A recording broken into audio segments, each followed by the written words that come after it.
அஸ்ஸலாமு அலைக்கும். Welcome to my channel prawn paradise. இன்றைக்கி நம்ம சேனலில் கீ ரைஸ் கம கமண்டு எப்படி பண்ணலாங்கிறத பார்த்துடலாம். அதை விட முக்கியமாக குழையாமல் உதிரி உதிரியாக நல்ல சூப்பரான மணமான டேஸ்ட்டில் எப்படி பண்ணலாங்கிறத பார்த்துலாம். ரொம்ப ஈஸி. கண்டிப்பாக ட்ரை பண்ணி பாருங்கள். மறக்காமல் நம்ம சேனலை சப்ஸ்கிரைப் பண்ணுங்கள். எப்படி பண்ணலாங்கிறத பார்த்துடலாம்.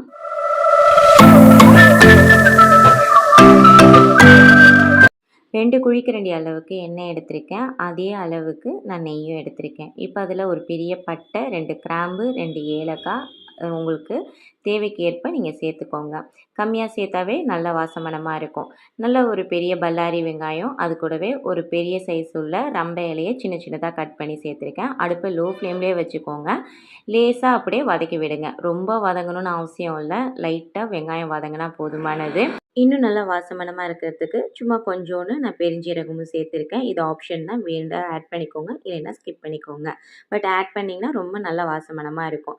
நல்ல ஒரு தாராளமாக ஒரு பெரிய டேபிள் ஸ்பூன் அளவுக்கு இஞ்சி பூண்டு பேஸ்ட்டு சேர்த்துருக்கேன். அடி பிடிக்காமல் லோ ஃப்ளேம்லேயே வச்சுட்டு நல்லா வதக்கிக்கலாம். அது கூடவே நம்ம அரிசிக்கு தகுந்த மாதிரி நான் 1 ஸ்கூப் அளவுக்கு நான் கல் உப்பு சேர்த்துருக்கேன். அதையும் லைட்டாக வதக்கிட்டு ஒரு 2 டேபிள் ஸ்பூன் அளவுக்கு நான் தயிர் சேர்த்துருக்கேன். கட்டி தயிர் தான் சேர்க்கணும்னு அவசியம் இல்லை. உங்களுக்கு எந்த மாதிரி உங்களுக்கு அந்த தயிர் இருந்தாலும் நீங்கள் சேர்த்துக்கலாம். ஆனால் புளிப்பு மட்டும் இல்லாமல் பார்த்துக்கோங்க. அது கூடவே மல்லி புதினா சேர்த்துருக்கேன். புதினா கொஞ்சம் அதிகமாக இருக்கணும் மல்லியை விட. அதையும் லைட்டாக வதக்கி விட்டுட்டு இப்போ எந்த அளவுக்கு நீங்கள் அரிசி எடுத்துருக்கீங்களோ அதில் அப்படியே எக்ஸாக்டாக டபுள் அளவுக்கு தண்ணி விட்டு லோ ஃப்ளேம்லேயே வச்சு மூடி வச்சுருங்க. நல்ல தண்ணி தலபலன்னு கொதிச்சதுக்கப்புறம் அரை மணி நேரத்துக்கு முன்னாடியே நம்ம அரிசியை வாஷ் பண்ணி வச்சுருப்போம் இல்லையா, அந்த அரிசியை இப்போ இது கூட சேர்த்துக்கோங்க. பாஸ்மதி ரைஸாக இருந்தாலும் சரி, இல்லை ஜீரக சம்பா இருந்தாலும் சரி, உங்களுடைய விருப்பம்தான். இப்போது ஈவனாக தண்ணியும் அரிசியும் சம அளவில் வந்துடும். லோ ஃப்ளேம்லேயே வச்சுட்டு வேக விடுங்க. வந்ததுக்கப்புறம் நான் கலரு சேர்க்காம கேரட் துருவி சேர்த்துருக்கேன்.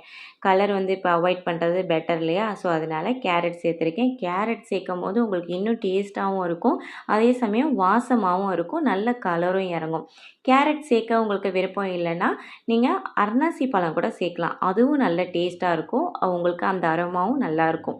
நான் இன்றைக்கி கேரட் தான் சேர்த்துருக்கேன். நல்லா கலர்ஃபுல்லாக ஒயிட் அண்ட் ஆரஞ்சு கலரில் நல்லா ஈவனாக பரப்பிட்டு இப்போ அடியில் தோசைக்கல் வச்சுட்டு மேலே நான் பசு நெய் கொஞ்சமாக ஆட் பண்ணியிருக்கேன். இன்னும் நல்லா வாசமாக இருக்கும். அப்படியே லோ ஃப்ளேம்லேயே வச்சுட்டு ஒரு 15 to 20 மினிட்ஸ் எடுத்து பார்த்தீங்கன்னா மேலே இருக்கிற அந்த பருக்கையெல்லாம் நல்லா ஷார்ப்பாக இருக்கும். நல்லா உங்களுக்கு நல்லா தெரியும். நல்லா வேற வேறையாக நல்லா ஷார்ப்பாக இருக்கும். அதுதான் கரெக்டான பதம். அப்படியே அடுப்பை ஆஃப் பண்ணிவிட்டு கொஞ்சமாக கிளறி விட்டுருங்க. அப்படியே கிளறாமல் அப்படியே வச்சுட்டிங்கன்னா அப்படியே ஹீட்டில் ஒன்றோட ஒன்று ஒட்டிக்கும்.